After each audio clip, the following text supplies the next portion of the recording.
Je ne crois pas qu'une technologie est mauvaise ou bonne en soi. C'est vraiment l'usage qu'on est en train de faire qui est néfaste ou bénéfique pour l'humanité.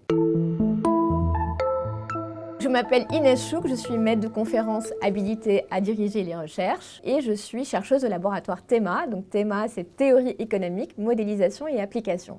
Dans le cadre de mes recherches, je me suis intéressée à l'étude de l'acceptabilité d'une innovation technologique par les consommateurs. Donc il s'agit de comprendre les raisons de succès et les raisons des échecs des innovations technologiques sur le marché. Donc vous comprendrez bien que c'est un enjeu majeur pour les entreprises. Et l'objectif de mes travaux, c'était de mieux prendre en compte le point de vue du consommateur dans son rapport multiple et complexe à la technologie. Je me suis emparée du sujet des IA génératives relativement tôt parce que j'ai bien compris que soit on prend le train, soit on reste à quai. Clairement, c'est même pas un train, c'est un TGV. Il était important pour moi de mieux préparer mes étudiants à un marché, un emploi dans lequel ils vont de toute façon intégrer ces IA génératives. Ce n'était pas forcément un choix, j'ai trouvé ça naturel et même un devoir de ma part de préparer mes étudiants à cette révolution technologique. Et donc c'était important pour moi d'intégrer ça et de réinventer un peu ma manière de faire mes enseignements. Ce qui m'a frappé dans l'utilisation des étudiants des IA génératives, c'est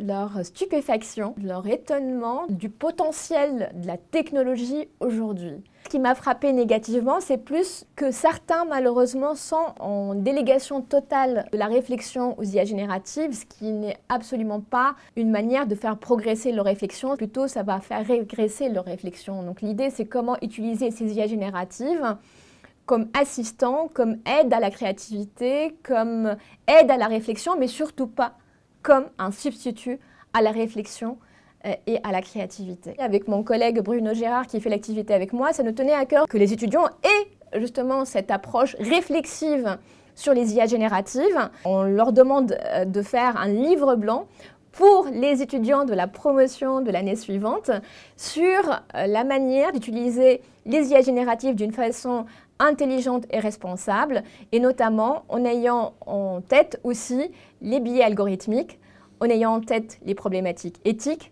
en ayant en tête les problématiques environnementales et en ayant en tête aussi les questions de fiabilité. Donc tout ça aussi, c'était important pour nous de se dire oui, on est pour l'utilisation des IA génératives, mais pas à n'importe quel prix. Il faut aussi avoir en tête comment prendre du recul et comment prendre de la hauteur et comment avoir une approche critique par rapport à ces outils-là qui vont de toute façon devenir incontournables dans les années à venir. La question qu'on peut se poser tous, c'est qu'est-ce que ça veut dire être humain aujourd'hui quand on délègue notre écriture, quand on va déléguer notre pensée, quand notre décision aujourd'hui va être orientée par des résultats qui sont produits par l'IA. Je ne crois pas qu'une technologie est mauvaise ou bonne en soi. Au final, tout ça, c'est pas forcément une question de technologie, c'est une question de valeurs, d'où l'importance des valeurs ancrées par les parents, mais aussi par l'enseignement, par l'environnement. Et donc, on revient aux fondamentaux. C'est quel usage on a envie d'en faire? Est-ce qu'on a envie d'en faire quelque chose de bien pour l'humanité et nous orienter vers une société responsable, ou on a un usage qui va être néfaste pour nous?